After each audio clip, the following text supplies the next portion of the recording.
শবে কদরের রাতের নামাজের কি নিয়ম, কয় রাকাত পড়বেন, প্রথম রাকাতে কোন সূরা পড়বেন, কতবার পড়বেন, দ্বিতীয় রাকাতে কোন সূরা পড়বেন, কত রাকাত পড়বেন, জানা আছে তো আপনাদের? জানা নাই? একজনও জানেন না? ইন্না লিল্লাহি ওয়া ইন্না ইলাইহি রাজিউন। হাজার হাজার মানুষের বিশাল সমাবেশ, আপনারা একজনও শবে কদর নামাজের নিয়ম জানেন না? এটা তো খুব খারাপ কথা ভাই, নিয়ম তো জানতে হবে। আচ্ছা আমি বলে দিচ্ছি, শবে কদরের নামাজের নিয়ম হলো অন্য যে কোনো নামাজ যেভাবে পড়েন শবে কদরের নামাজও একইভাবে পড়বেন। এই হলো শবে কদরের নামাজের নিয়ম।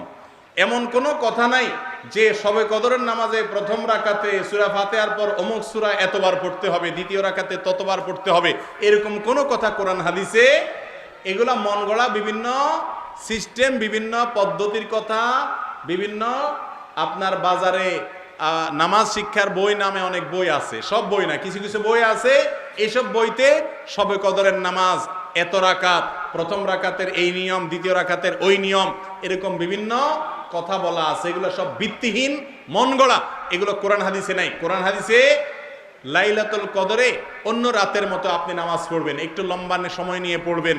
যে কোনো রাতের নামাজ, তাহাজ্জুদের নামাজ লম্বা সময় নিয়ে পড়তে হয়, দীর্ঘ রাকাত, দীর্ঘ রুকু, দীর্ঘ সিজদা, আস্তে আস্তে তেলাওয়াত, আস্তে আস্তে তাসবিহ, এবং সময় নিয়ে পড়বেন।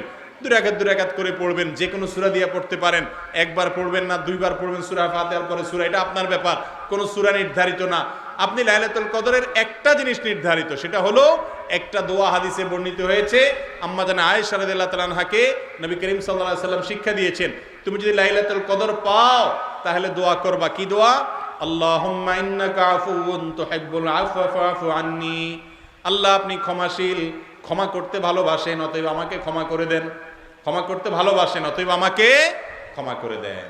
এই দোয়া পড়বেন লাইলাতুল কদরে। এছাড়া